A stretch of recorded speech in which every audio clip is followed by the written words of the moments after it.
Yo, your man Brian in the building, alongside the host Philly. What's happening, Philly? What it do?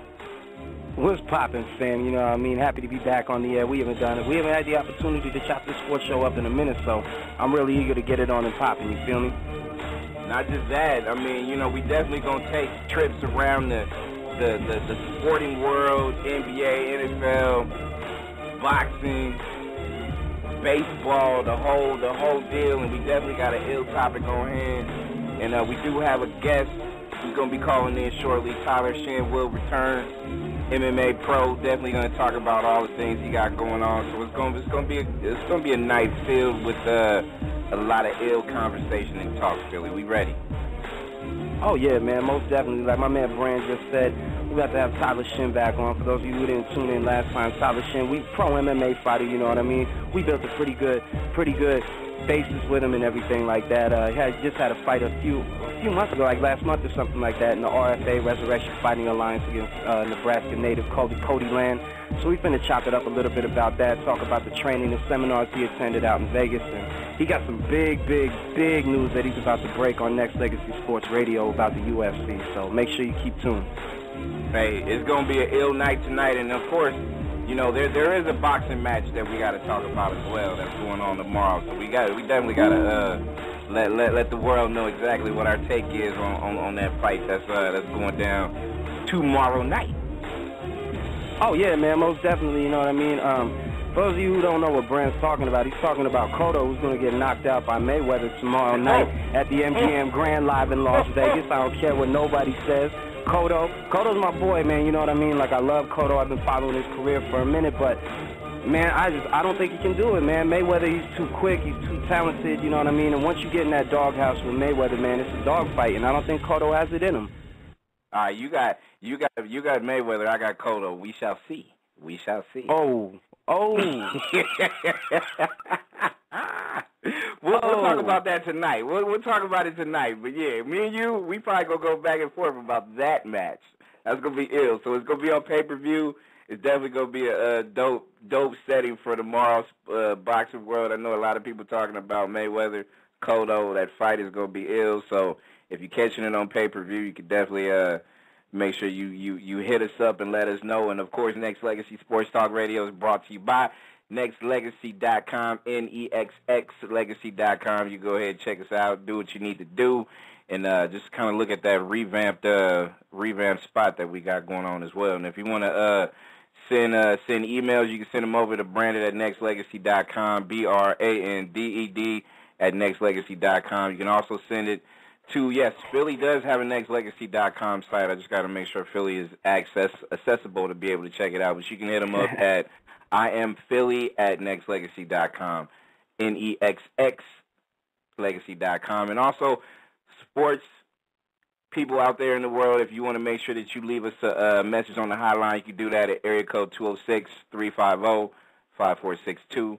And, you know, that's what we do, about to get it down and get it popping. And, you know, one thing that I could say, especially, you know, having a few days off, I just you have no idea, man, missed the hell out of this. So, you know, without further ado, here we go. I'm about to go ahead and get it jump started right here on Nexxlegacy Sports Talk Radio. We got my man Tyler Shinn in the building right now. Tyler Shinn, it's rocking. What's going on, my man? How y'all doing? What's poppin', Sam? What you getting into? Not a whole lot. What y'all up to tonight? How y'all doing? You know what I mean, man? We kicking it, ready to get this show off and popping. You feel me? Me too. No doubt, man. Now, Tyler, last time we talked to you. Yeah, definitely. First of all, yeah, man, definitely. Thank you for taking the time out and coming back on the show, man. For real, we really appreciate it. Yeah, I mean, it's great to be back. I was excited to get back on air with you guys.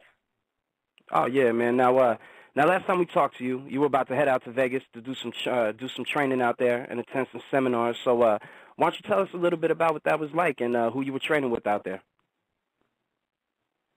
And the Vegas trip was awesome. That's where we went out there for the 2 weeks after my fight. It was about 2 weeks after my fight, and we went out there and we wanted to finish 2 weeks out up to a week in Vegas before we came back to Oklahoma to finish my camp for the fight. And when we went out there, it was a great experience, man. I got to train with some of the top jiu-jitsu guys on the planet to this day, you know, Robert Drysdale and a bunch of different guys, and we got to train with a bunch of different guys there in the UFC. Like a guy like Frank Mir, who's fixing to fight Junior Dos Santos for the heavyweight championship of the world. We met guys like Dan Hardy, Jake Ellenberger. It was a lot of fun, and I got to train with some pretty talented lightweights that are around my weight class as well at Extreme Couture and Robert Drysdale's gym. It was a great experience, man. It let me, you know, gauge myself and let me put myself against some of the top guys out there so I could finish the last hard week of training for my camp. So it was really it was a great learning experience, and it's a great way to finish my camp. No doubt, man. Now, one of the other highlighted topics last time we spoke was you were gearing up to getting ready to head out to Kearney, Nebraska for an RFA Resurrection Fighting Alliance matchup with you and Nebraska native Cody Land. Now, for the people that didn't check out the free stream on sheerdog.com, why don't you highlight some of the events that evening for the listeners tuned in right now and break down the fight for us, you know what I mean, and let us know the outcome. And what ended up in the fight was I got a north-south choke in the third round. But as in the first round, the first two rounds, I went out there. I knew this guy. He was going to be looking for big punches, and he was wanting to take the fight to the ground and actually go to his back. You know, it kind of played right into my game plan. And his strong point was where my strong point was. This guy he was 6-1 as a professional fighter, and I think five or maybe all six of his wins are via armbar, winning the fight off of his back. But my game plan, you know, when I'm fighting, you know, I'm a wrestler-based guy.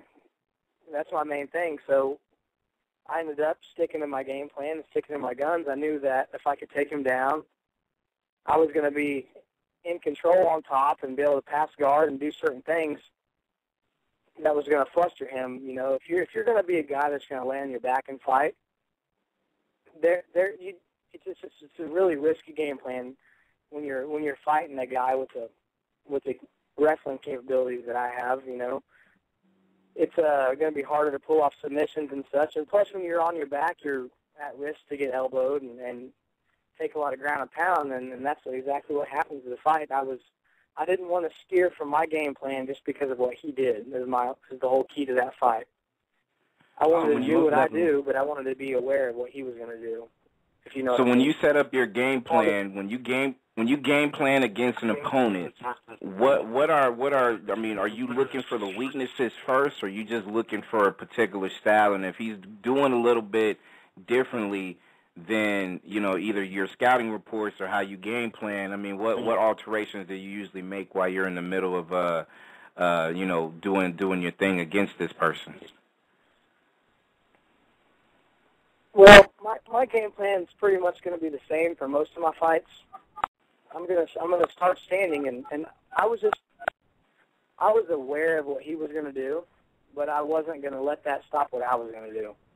Mm-hmm. And that fight, it was really the question of that fight was who was going to be able to establish their game,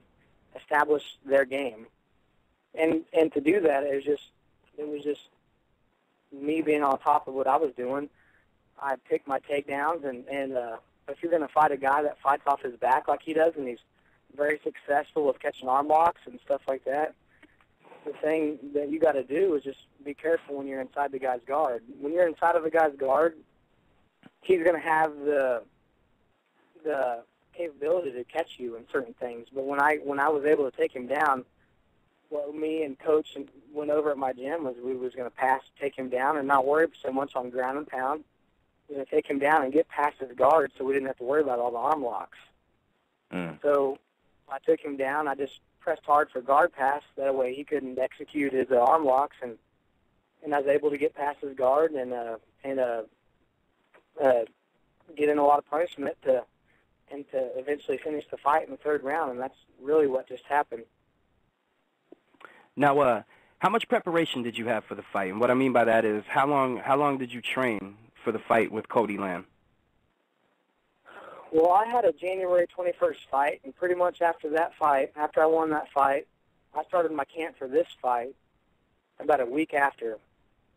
So that puts me from the last week of January all the way to March 30th is how long I had to prepare for that fight. There you go. Now, go ahead. Go ahead. No, the whole time we didn't really worry about what he was going to do. I knew, me and Coach and the guys we trained at the gym, we watched the video of him, and we pretty much knew what he was going to do, but it didn't mean that since he was a good guy off his back to get arm locks, it didn't mean I was going to not execute my game. It just meant I was going to have to get on him and do what I do better than what he does, and then shut his game down. And that's really all the fight is. You can only game plan so much because anything can happen out there. But you just got to be on your guns. That's the truth. Now, you talking about your background in wrestling. Do you think that the talents and background that you do have and the career that you had at Oklahoma State had anything to do with the outcome of the fight? Do you think your wrestling skill maybe was better than his game plan coming into the fight to throw big punches? Do you think your wrestling countered that a little bit? Absolutely. And I actually got the pleasure to talk with Cody after the fight, and he's a really cool guy, and he'd fought wrestlers before, and what actually he told me was, he'd fought wrestlers, so he wasn't as concerned about the takedown ability that wrestlers have because that plays right in his game plan. He's like, all right, bro, you're going to take me down, I'm just going to arm lock you. Whatever, yeah, exactly. I'm going to arm bar you and submit you and take you out of the fight. But with this fight, I have a high-level wrestling background, unlike anybody he had faced before, which was the problem. So when I'm going for takedowns and doing certain things, it made it a lot harder for him to be able to set up his technique. I was able to time my takedowns right and pass guard and do certain things that made it pretty much impossible for him to arm lock or go for any type of submissions that he usually goes for. Wow. MMA pro Tyler Shinn is our guest on Nexxlegacy Sports Talk Radio, and let me ask something because I don't think we asked this question last time we had you on, and the mental aspect of you going into an actual fight. Do you feel like you have to have a chip on your shoulder to be able to get the best out of yourself, or can you just kind of go in with a strategic game plan as far as just making sure that you take care of your business on your end and everything else is going to happen itself? The reason why I ask that question is, with boxers and you have a lot of people that talk a lot of mess. Like, I'm the champ, and you got to, they talk a lot, but they don't back it up in the arena. So, what's your mental aspect as far as how you actually take it on? Do you feel like you got to keep saying to yourself, I'm the champ, or is it something else as far as another approach you take? Yeah, I think it's different for each guy, but what it really boils down to is preparation. And when I went into that fight, I knew that I put from the last week of January all the way to March 30th. Actually, I trained straight through from December pretty much all the way to March 30th, and I was doing almost daily, outside of the week after my January fight. The only reason I took a week off there is because I healed a couple injuries.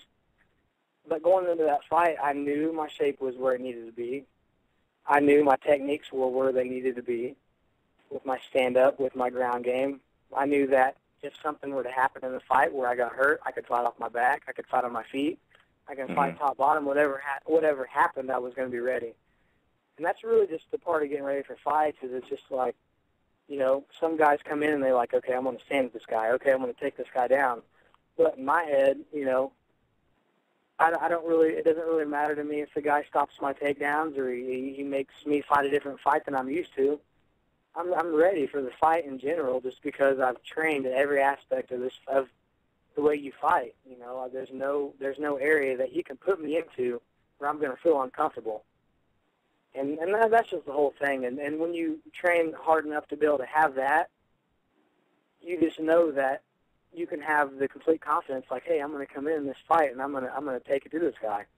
When I came out there for this fight, it was in my head. I just was completely overconfident in myself that I'm going to come out there, I'm going to take the center of the cage, and I'm going to let this guy know, I'm not playing. I'm here to win. And I'm going to take control of this fight. And that's kind of my mindset when I'm stepping out there to fight. You know, I'm not in this game. You can't wait around and try to feel things out. You gotta take control and do what you do. Otherwise, you're just risking losing and getting hurt.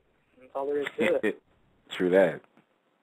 That's the truth. Now, Tyler, after you saw the replay of the fight and without exposing yourself completely on there, even though you were confident in your game, after the replay of the fight, what are some things that you felt that you needed to work on to improve your all-around game? Well, after this fight, and even before my first couple of fights, I know my ground game. I'm completely confident that I can hang with anybody in the world with what I have in the group. Hits the ground, I know in my heart that I'm going to be okay. So the only aspect I have left is my stand-up, and I train that more than I train anything else, even though I make sure I hit everything just because we're doing mixed martial arts. My main focus is my striking, just in case, you know, down the road I run into a guy that I can't have a problem taking him down. You know, he's able to stuff my takedowns and make me stand and strike with him and make it a fight where it's a stand-up fight. So, and just in case that ever happens, I'm going to be ready to strike somebody, and that's what we're doing. We spar multiple times a week with my teammates, and we got guys that are just stand-up guys, and I spar with them, and then that's how we get ready for that. Now, would you agree with the statement that wrestling is the new forgotten mixed martial art? Absolutely.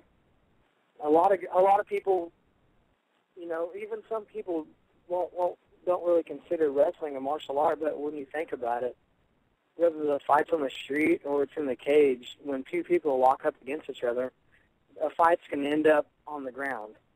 Even in boxing, if you watch boxing matches, you see guys, they're clinching and hugging, and the refs are trying to push them apart so they'll keep striking constantly over and over again, especially in the latter rounds of a 12-round fight, you know, because the instinct tells you, this guy's punching me in my face. I need to get a hold of him. Otherwise, he's going to keep punching me in the face. But, you know, that's just how that works. You know, and that's something they got to battle. A boxer's got to battle against the instinct. But wrestling leads you right into the instinct of how a fight actually plays out. So when I hit the ground with somebody, it's just like, this is my ball game. You know, I have wrestling. I have 20 years of wrestling. I've done jiu-jitsu for years, and you're not going to get me here with anything I haven't seen. You know, that's just my confidence when I get to go to the ground. Whether I'm training with guys my size or I'm training with guys that weigh 300 pounds in jiu-jitsu, it doesn't matter. I do that, you know, on a daily basis, and it's just something I'm used to, and it's, you know, it's definitely my strong point. And I definitely think that wrestling is the forgotten martial art. You know, a lot of the top fighters these days are wrestling-based guys. There you go. So what's in store for you right now? As far as, you know, what are the things you're working on? You know, as of right now. I mean, you just came off a win. Congratulations on that. And what's next up for Tyler Shinn? What's next right now is an RFA event. They're having an RFA 3, which is supposed to be late June. And they're going to have their 4th event, which is supposed to be late July. I can't say a specific date right now because there's nothing. Everything's pretty much to be announced. But the RFA 4 is supposed to be in Las Vegas. And I do not have an opponent yet. However, I've been talking about a few different potential guys that I'm going to go up against. However, I probably shouldn't mention them right now since everything's to be announced. But my fight date is going to be late July and more than likely going to be in Las Vegas. And that's what's coming up next. So right now, all I'm going through right now is I'm fixing to start another camp here in a week or two, and we're going to train hard and train straight through to get ready for whoever I'm facing in Las Vegas come late July. Now you don't pick your fighters. You don't pick the person you're going to actually fight, right? No, I do not pick that. Okay. But I have, you know, my manager and the promoters, they'll come up with names, and, you know, we'll run it by. They'll usually tell us who they're thinking, and, you know, and ask us what I think. But usually, you know, with me, I'm just whatever moves me forward is all I'm concerned about. There you go. There you go. Now, can we expect you with your upcoming fight? Are you going to be training back out in Vegas? We're going to try to make a trip. Nothing's for sure yet. We're going to try to make a trip to finish up my camp for the Las Vegas fight, especially if the fight's in Las Vegas like it's supposed to be. We're going to go out to Vegas a couple weeks beforehand, and we're going to finish the last 2 weeks of my camp in Vegas at Drysdale's and s7ep24, and I'm going to get to finish the camp with a couple different guys, including a couple different guys that might be fighting on the same show with me. So I'll have multiple guys, including guys that fight, in the UFC and Strikeforce, to help me finish my camp and train with me multiple times a day and finish that camp so we can come ready to go come late July. There we go. Now to take it from the RFA over to the UFC real quick, I just want to get your opinion with you being a professional MMA fighter, okay? In the UFC recently, John Bones Jones just fought Rashad Evans.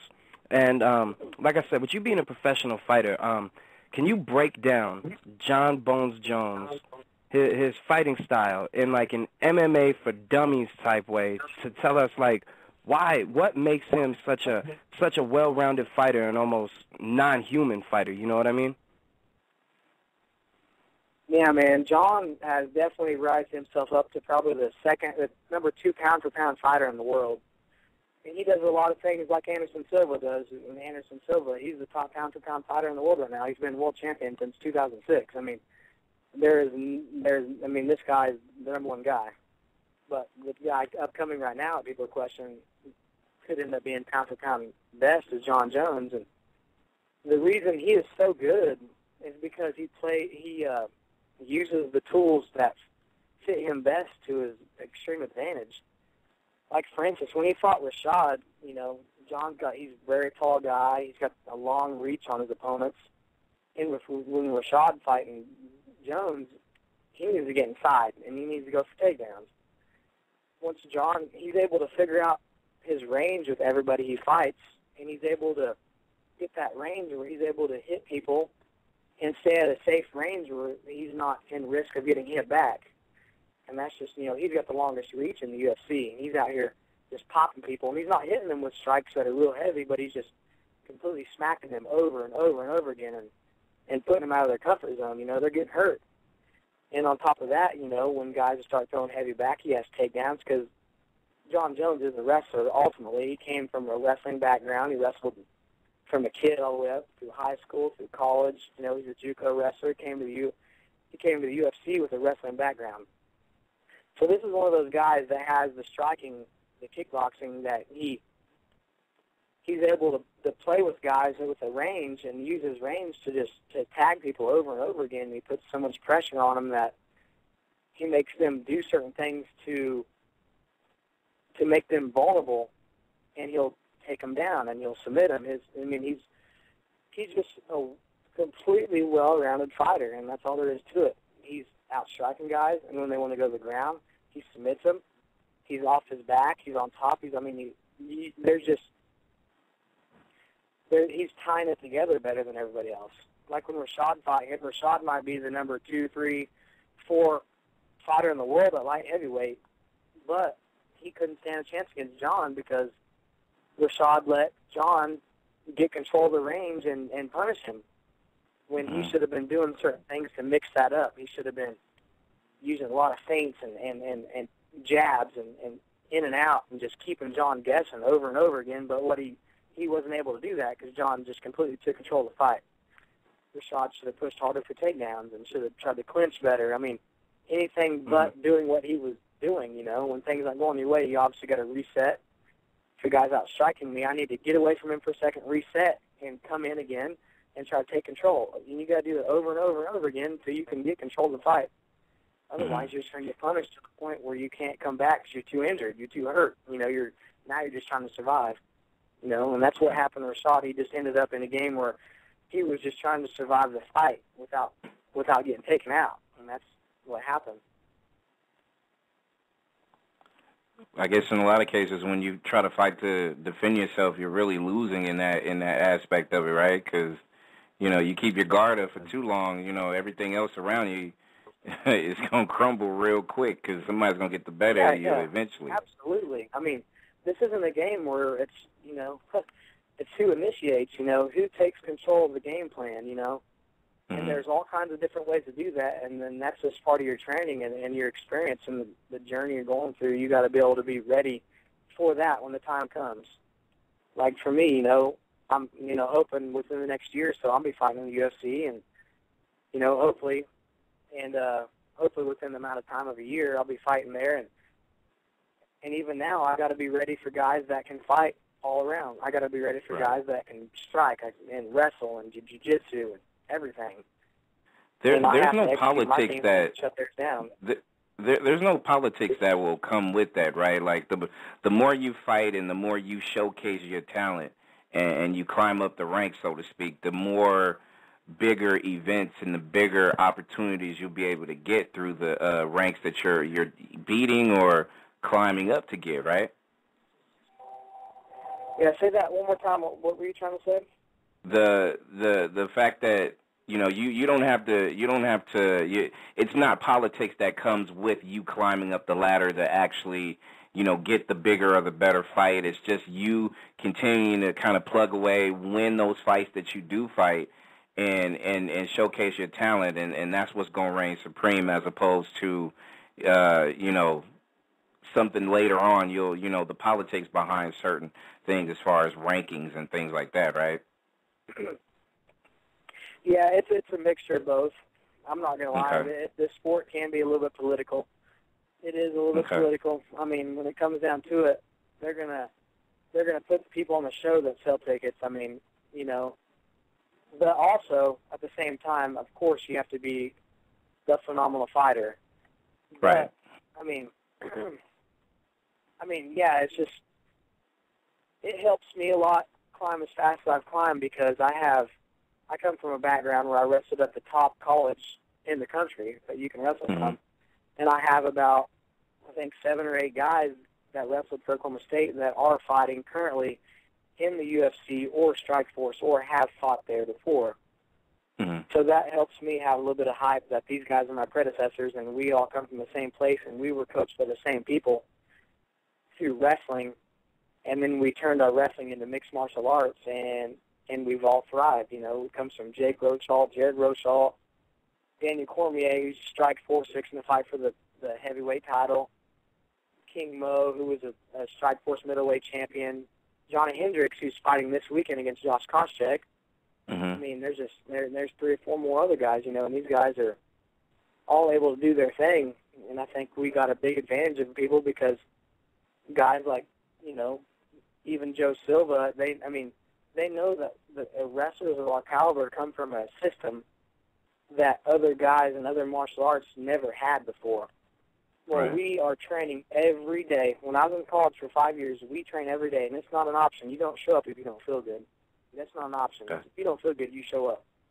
And the same thing in high school. We have a wrestling program in high school where we practice every single day, during the season. And in college, we practice year-round. And it's just a system that teaches us how to train hard, how to be tough, how to be mentally tough, how to do all these things where in other arts, people don't have these kind of advantages that we have. So when we tie our training habits into mixed martial arts and we start boxing and striking and jiu-jitsu and all this other stuff that we do, it just makes us a force to be reckoned with because when we're out there fighting, there's no quit in us. We know how to grind. We know how to win. We know how to push ourselves. We know how to train, most importantly.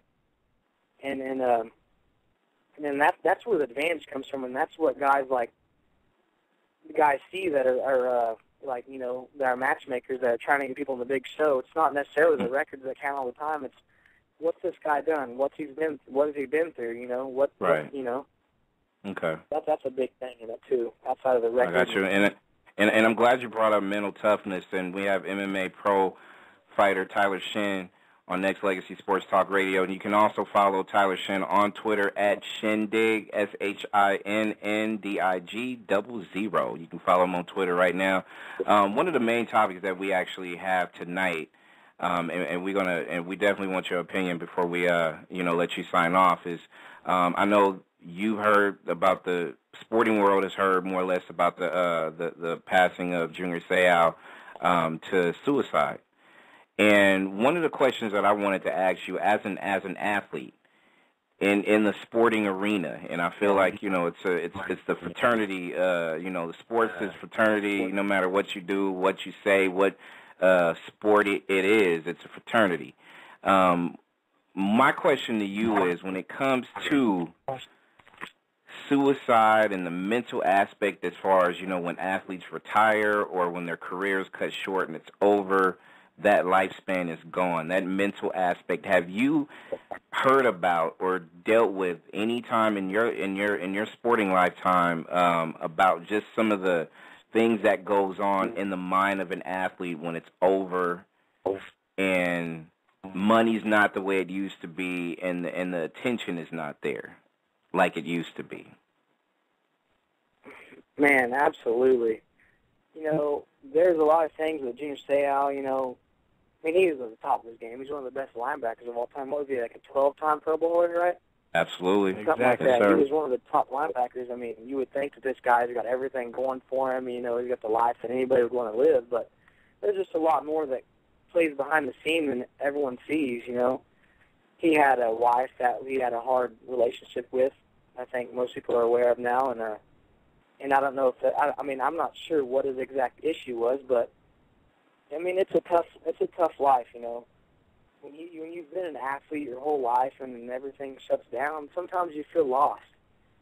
And I imagine maybe he felt a little bit lost. He was once used to being the top guy out there in the lime of the light, and then all of a sudden when all that ends, everything changes in your life, and that's just something that an athlete should be ready for. Ideally, not a lot of guys are, but it's just something that you have to have in the back of your mind that when it's over, things are going to change, and you got a new lifestyle you got to be ready for.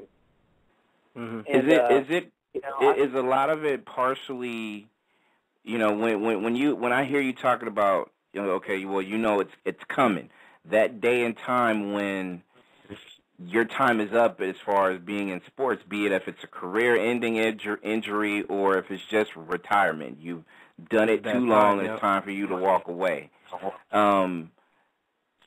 Do you feel like in some cases athletes are a little bit too stubborn? They just kind of feel like, okay, well, you know what, I'm going to be okay regardless. If, that overconfidence is so spilt over where they don't really pay attention to the after effects as far as, career-ending injury or just, Father Time telling you to stop. Absolutely. That's just got to have, it's really a tough topic, and I know. Just like me, for instance, when I was done wrestling at Oklahoma State, my last 2 years of college, I was hurt and out a lot, and my last 2 years in college up to this past, in 2011 was probably the toughest year of my life. And the main reason being was I wrestled for 20 years straight, and I was an athlete, and my whole life changed when I graduated at Oklahoma State and my wrestling career was done. I kind of was lost. I didn't know,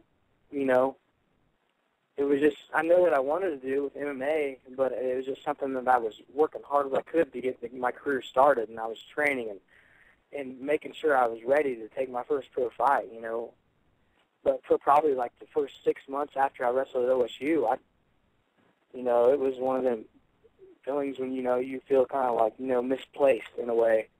When the one star athlete to the regular person, again, it's just not nothing that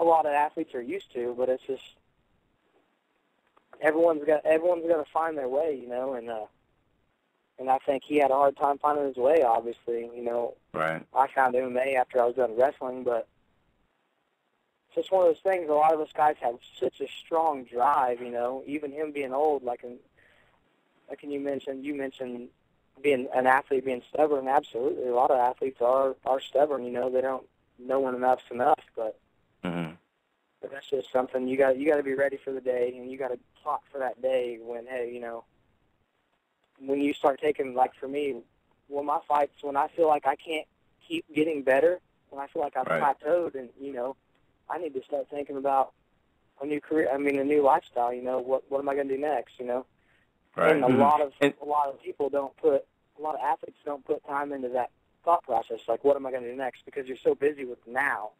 Right. It's such a big slate at the table. You know, like even me, my next few fights. You know, my next 1, 2, 3 fights, and every fight's it's extremely important to win to get to where I want to be. So I don't spend a whole lot of time thinking about what's going to happen after, you know.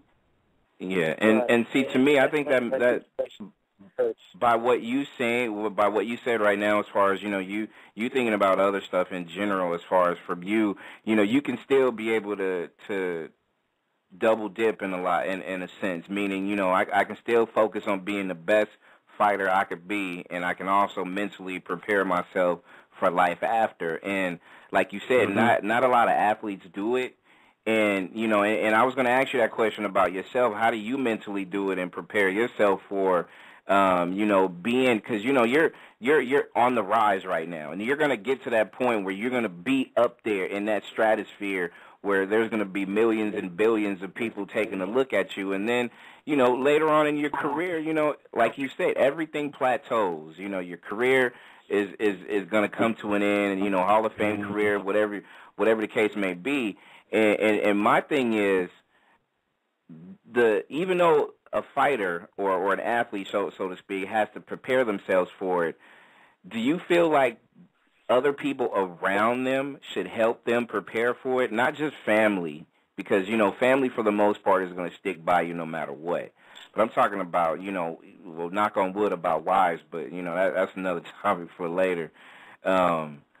But I'm talking about friends, the people in your circle, the people that's been with you and that, okay, hey, we're sitting in VIP and I have front row seats to your fight and everything else. And then, when that stops, they stop. So do you feel like the people in your circle needs to be able to have that same kind of mentality to kind of help you go through it as well, right?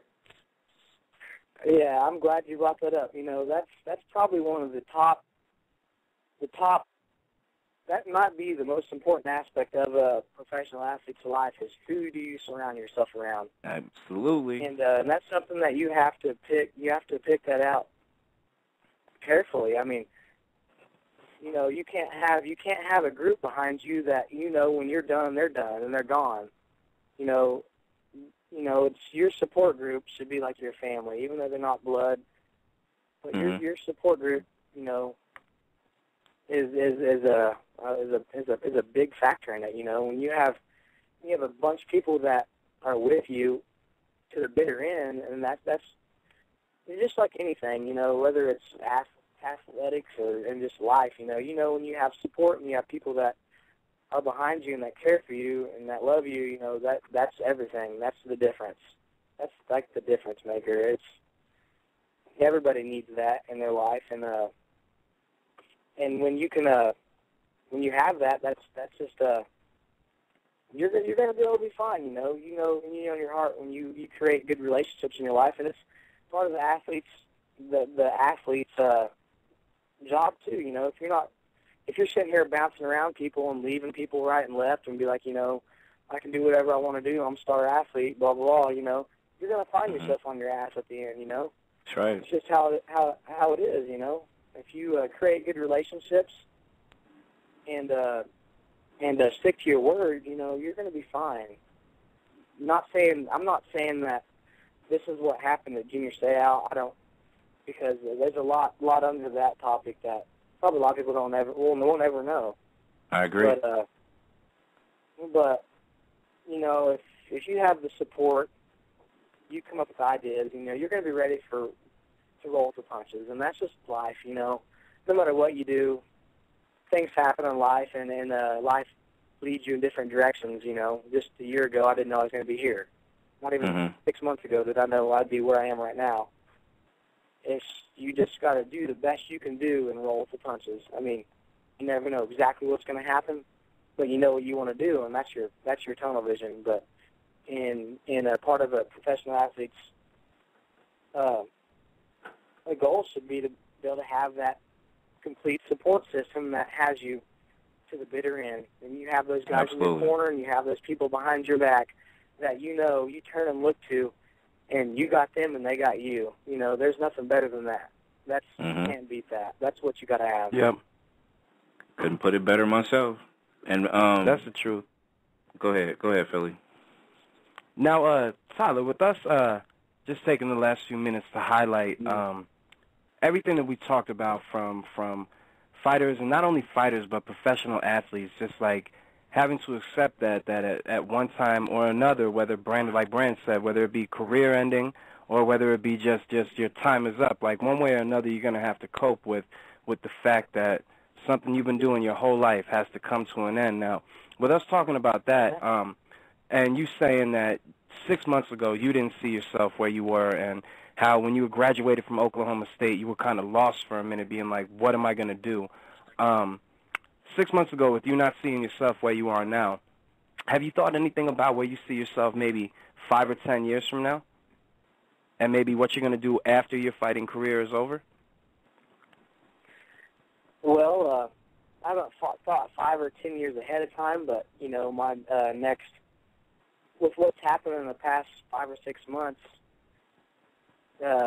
really excites me about what can happen again in the next 5 or 6 months or the next year, where I could be, you know, I could be getting really close to where I want to be with my dreams. But, you know, speaking of 5 or 10 years, yeah, I've thought about it, because I've been a guy that I went to college and I got my degree. I'm fortunate in that I did graduate, and I do have a Bachelor of Science in Education from a major university. And if I needed something to fall out on, I have something to fall out on, but that's not necessarily what I want to do right now. And right. My, you know, thank God I was able to get a scholarship to a major university to compete, and while I was an athlete, I was able to get my schooling in as well. And that's a major advantage I had from being a wrestler in college at a Division I university. Or it doesn't even matter if it's D1 or JUCO. It doesn't really matter. NAIA, it's, you know, I have something to fall back on, and that lets me relax in the sense that if this doesn't work out, I have other things I can do, for sure. You know, that's not going to be an issue for me. Phille just wanted you to space shine that crystal ball and see exactly where you're going to be at a certain point, at a certain time in your life. 10 years, I'd hope to already have been the UFC bantamweight champion of the world. There you go. So hopefully in 5 years, I'll be defending that belt against whoever wants to step up. So. Exactly. And that's what we're hoping that you're going to see. Right now. And that's hoping we're definitely want to see that happen, and we could say, hey, I remember when Tyler Shinn was climbing up the ranks, and you know we had him on our show, and you know now 5 years later he's the champ, and I'm definitely in your corner and wanting to be a part of that moment as well. And before we let you go, definitely make sure that you let the listeners know once again where your Facebook is, and of course we threw out your Twitter as well. You can also follow Tyler Shinn at Shindig, SHINNDIG00. Give them your Facebook and other contact information as far as where they can be able to reach you. Well, right now I just have Facebook and Twitter as far as social networking goes. I have a fan page on Facebook. If you search Tyler Shinn and it's SHINN, you can find me on. You can find my fan page on my Facebook, and I usually keep everyone up to date with what's going on there or on my Twitter. So that's your main two ways to keep up with me, and I hope that everyone keeps up. And I'm gonna keep this going. I'm gonna make video logs and do certain things to keep everyone up to date with what's going on in my career and my life. So it's just an exciting time, and I hope everyone can follow me and enjoy this ride like I am. Next time you come to Vegas, let me know, because I definitely would like to come down there and watch you in action. Be it if it's just, you know, training or spar or anything like that of that nature. Definitely make sure that you hit us up so we can make sure we take a trip down to Vegas. Yes, sir. We will be down there soon enough. Like I say, well, we are in Oklahoma City, my gym, Oklahoma Martial Arts Academy. We are affiliated under Robert Drysdale. He's a 6-time jiu-jitsu world champion, probably one of the top 2 or 3 guys, jiu-jitsu practitioners of all time. And we go out there and train with him at his gym, Robert Drysdale's. I get to train at Couture's and some other gyms around there. And I will definitely let you know when I'm out there, and hopefully you can come out and watch. Or actually, when I'm fighting and out there in July, you can come out there and catch the fight. And we'll soon as the fight's released, I will make sure I post to my Facebook and Twitter fan page and my Twitter about all the details about the fight. You got it. You got it. Well, once again, it's more than a pleasure to have you onto the show, and of course, you know, this is definitely the home of Tyler Shinn, news, information, all that stuff. So, you know, anytime you want to come back and hang out with us, you are more than welcome. And you know, much success. And like I said, we're definitely following your career, and we want to make sure that we stay right here in your corner and always support you 110%. I appreciate it.